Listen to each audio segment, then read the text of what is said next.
Aujourd'hui, nous allons traiter la reproduction sexuée chez les végétaux. Sexuée signifie que ça va intervenir les organes reproducteurs. Donc, les végétaux, comme les autres êtres vivants, se reproduisent. Ils disposent eux aussi d'organes reproducteurs qui leur permettent de produire les gamètes.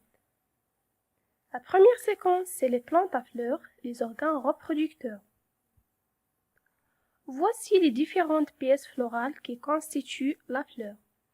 Donc, la fleur est constituée d'un pistil. La fleur est constituée d'un pistil qui se situe au milieu et entouré par les étamines. La fleur aussi est constituée des pièces protectrices qui sont les pétales et les sépales. Le pistil est constitué d'un stigmate, d'un style et d'un ovaire. L'ovaire renferme l'ovule à l'intérieur. L'étamine est constituée d'une anthère et d'un filet. Voici l'anthère et le filet. Donc, je répète, la fleur est constituée d'un pistil qui est constitué d'un stigmate, un style et un ovaire qui renferme une ovule et les étamines qui est constitué d'une anthère et un filet. Et les pièces protectrices qui sont les pétales et les sépales. Ces pièces protectrices, ils protègent la fleur. Cette coupe nous montre que à l'intérieur de l'anthère, on retrouve un certain ensemble de grains de pollen. Donc, l'observation microscopique montre que le grain de pollen est constitué d'une cellule spermatogène et un noyau de la cellule végétative. Donc, l'étamine est l'organe reproducteur mâle.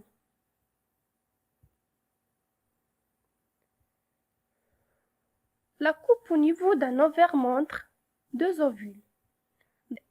Cette coupe est au niveau d'un ovaire. Elle montre que cet ovaire est constitué ou bien il renferme deux ovules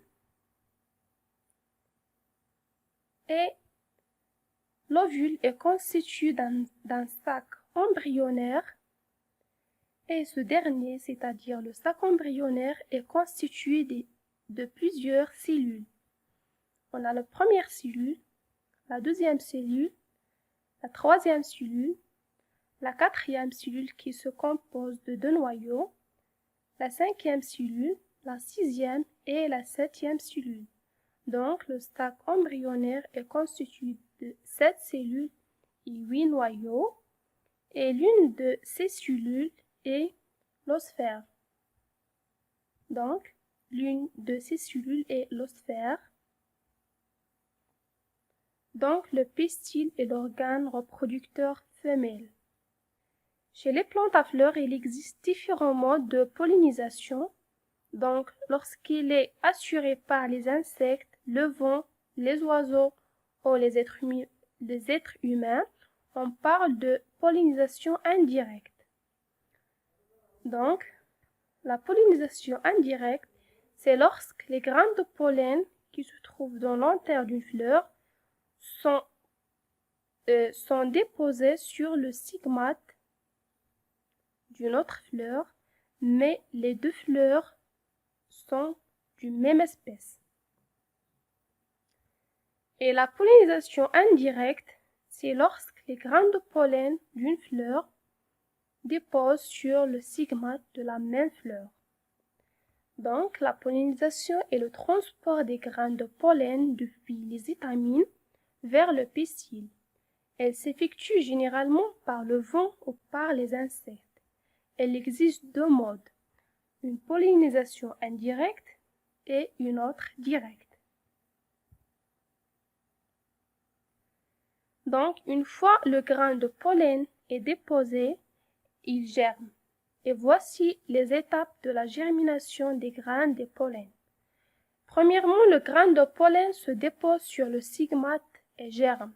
Le grain de pollen se dépose sur le stigmate, puis il germe. Il émet un tube pollinique. Ce tube pollinique, il contient des gamètes mâles. Il contient un gamète mâle et ce tube pollinique croît et s'enfonce dans le pistil pour rejoindre le sac embryonnaire contenu dans l'ovule. Donc, le tube pollinique, il croît dans le pistil pour rejoindre le sac embryonnaire contenu dans l'ovule. Maintenant, on passe à la deuxième séquence, la fécondation et la formation des fruits, cycle de vie des plantes à fleurs. La fécondation permet la transformation du l'ovule en graine et voici les étapes de la transformation de la fleur en fruit. Premièrement, les pièces florales qui sont les sépales, les pétales, les étamines disparaissent. Donc les pétales, les sépales et les étamines, ils disparaissent. Donc ces pièces florales disparaissent. Deuxièmement, l'ovaire subit une croissance importante. L'ovaire subit une croissance importante et les ovules se transforment en graines. Les ovules se transforment en graines et dernièrement, chaque graine contient un embryon. Donc, chaque graine contient un embryon, des réserves nutritives et des enveloppes. Chaque graine contient un embryon, des réserves nutritives et des enveloppes.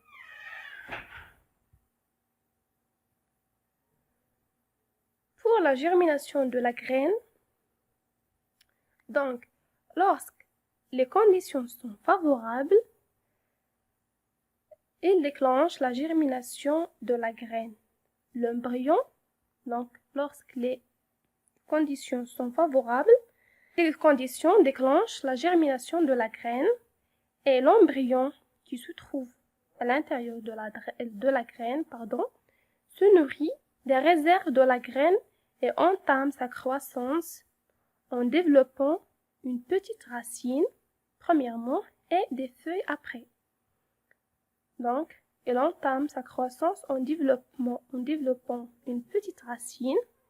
Voici la racine, puis des feuilles.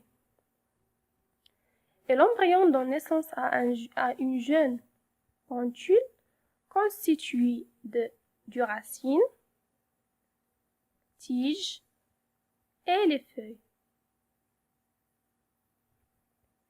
Et voici un schéma du cycle de vie d'une plante à fleurs. Donc, on a une plante adulte qui contient ou bien qui est constituée des fleurs, qui contient des fleurs. La fleur est constituée du pistil qui est constitué à son tour d'un stigmate, d'un style et un ovaire qui renferme l'ovule et l'étamine qui est constituée d'une antère et un filet. Donc voici le pistil, voici le stigmate, le style et l'ovaire qui est constitué dans ce schéma 1, 2, 3, 4, 5, 6, 7, 8 ovules.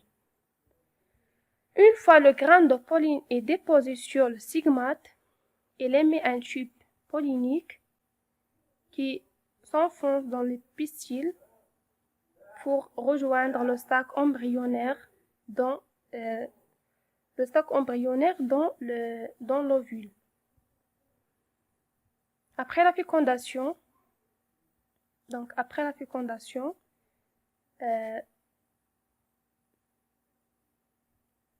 La fleur donne naissance à un fruit. Voici le fruit mature qui est constitué d'une graine.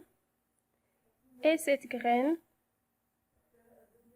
lorsque les conditions sont favorables, elle germe pour donner une autre plante adulte.